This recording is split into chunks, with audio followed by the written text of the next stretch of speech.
azúcar había arrasado al nordeste. La franja húmeda del litoral, bien llegada por las lluvias, tenía un suelo de gran fertilidad, muy rico en humus y sales minerales, cubierto por los bosques desde Bahía hasta Ceará. Esta región de bosques tropicales se convirtió, como dice José de Castro, en una región de sabanas.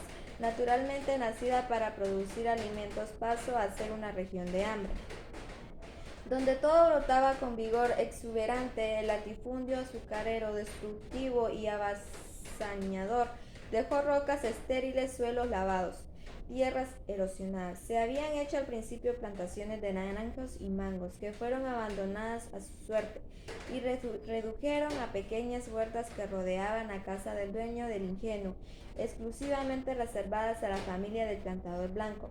Los incendios que abrían tierras a los cañaverales devastaron la floresta, y con ella la fauna. Desaparecieron los ciervos, los jabalíes y los tapires, los conejos, las capas y los tatúes. La alfombra vegetal, la flora y la fauna fueron sacrificadas en los altares del monocultivo a la caña de azúcar.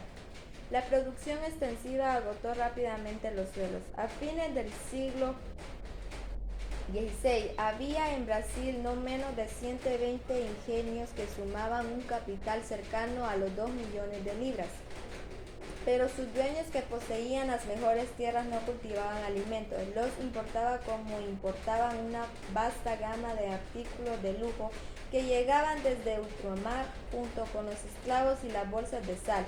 La abundancia y la prosperidad eran, como de costumbre, simétricas a la miseria a la mayoría de la población, que vivía en estado crónico de subnutrición.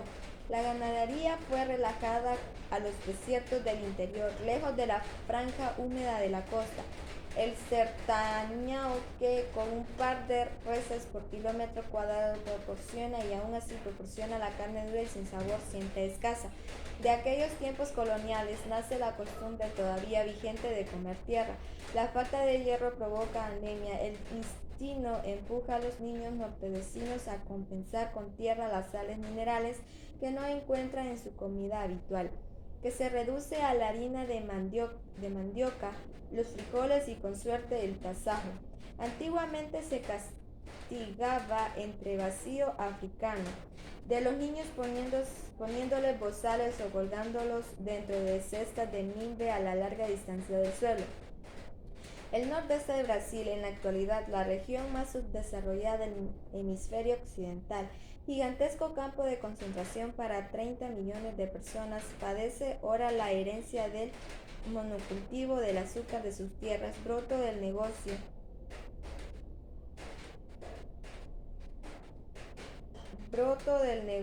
En la actualidad, menos de la quinta parte de la zona húmeda de Pernambuco está dedicada al cultivo de la caña de azúcar, y el resto no se usa para nada. Los dueños de los grandes ingenios centrales, que son los mayores plantadores de caña, se dan este lujo de desperdicio, manteniendo improductivos sus vastos latifundios, no es en las zonas áridas y en semiáridas del interior nordestino, donde la gente come peor, como equivocadamente se cree. El certado desierto de piedra y arbustos raros, vegetación escasa, padece hambres periódicas. El sol rajante de la sequía se abate sobre la tierra y la reduce a un paisaje lunar. Obliga a los hombres al éxodo y siembra de cruces a los bordes de los caminos. Pero es en el litoral húmedo donde se padece hambre endémica, allí donde más opulenta en las opulencias, más miserable resulta. Tierra de contradicciones, la miseria, la región elegida por la naturaleza para producir los alimentos, los niega toda la franja costera, todavía conocida ironía del vocabulario como zona de mata, zona del bosque, en homenaje al pasado remoto y los miserios vestigios de la forestación sobrevivientes a los siglos del azúcar. El costo de la vida en Recife es el más alto de Brasil, por encima del índice de Río de Janeiro. Los frijoles cuestan más caros en el nordeste que en Ipanema, la lujosa playa de la Bahía Carioca. Medio kilo de harina de mandioca equivale al salario diario de un trabajador adulto. en una plantación de azúcar por su jornada de sol a sol. Si el obrero protesta, el capataz manda buscar el carpintero para que le vaya tomando las medidas del cuerpo para los propietarios a sus administradores. Sigue en vigencia en vastas zonas el derecho a la primera noche de cada muchacha. La tercera parte de la población de Recife sobrevive marginada en las chozas de los bajos fondos en un barrio Casa Amarela. Más de la mitad de los niños que nacen mueren antes de llegar al año. La prostitución infantil, niñas de 10 a 12 años vendidas por sus padres, es frecuente en las ciudades del Nordeste. La jornada de trabajo en algunas plantaciones se paga por debajo de las jornales bajos en las Indias. Un uniforme de la FAO, Organismo de las Naciones Unidas, aseguraba en 1657 que en la localidad de Victoria, cerca de Recife, la deficiencia de proteínas provoca en los niños una pérdida de peso en un 40% más grave de lo que observa generalmente en África. En numerosas plantaciones subsisten todavía las prisiones privadas, pero los responsables de los asesinatos por subalimentación, dice René Dumont, no son encargados en ellas porque son los que tienen las llaves. Pernambuco produce ahora menos de la mitad del azúcar que produce del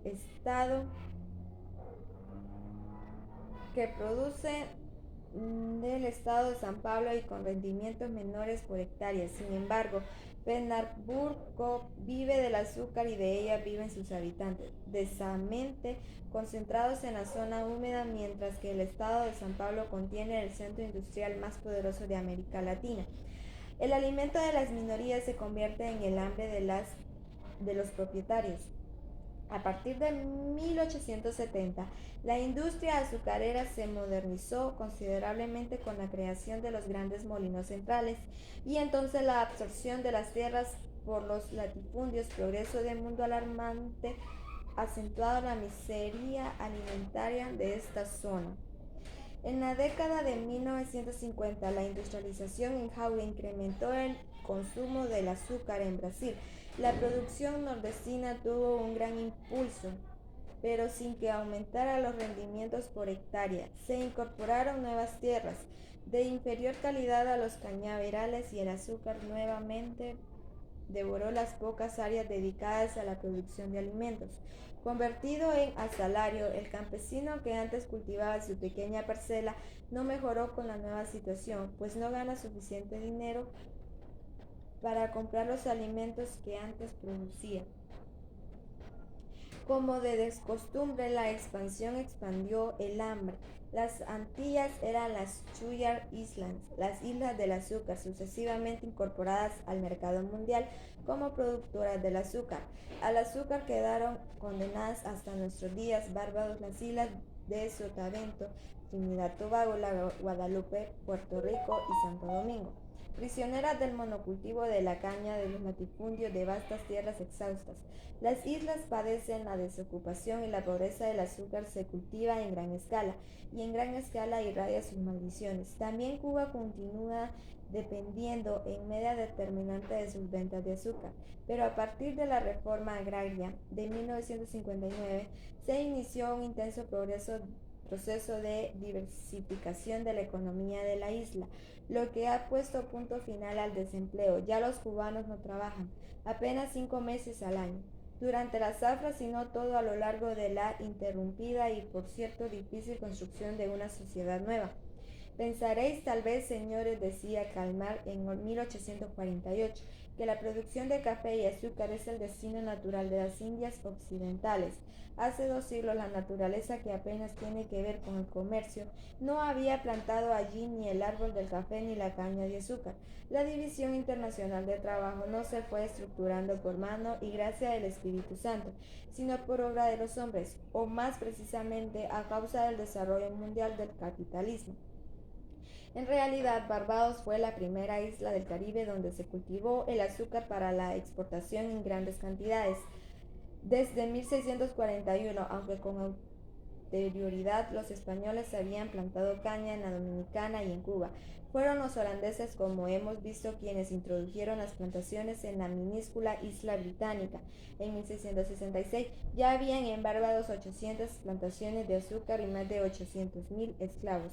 Vertical y horizontalmente ocupada por el latifundio naciente, Barbados no tuvo mejor suerte que el nordeste de Brasil. Antes la isla disfrutaba el policultivo, producía en pequeñas propiedades algodón y tabaco, naranjas, vacas y cerdos. Los cañaverales devotaron los cultivos agrícolas y gastaron los densos bosques en nombre de un apogeo que resultó efímero. Rápidamente la isla descubrió que sus suelos se habían agotado, que no tenían cómo alimentar a su población, que estaba produciendo azúcar a precio fuera de competencia.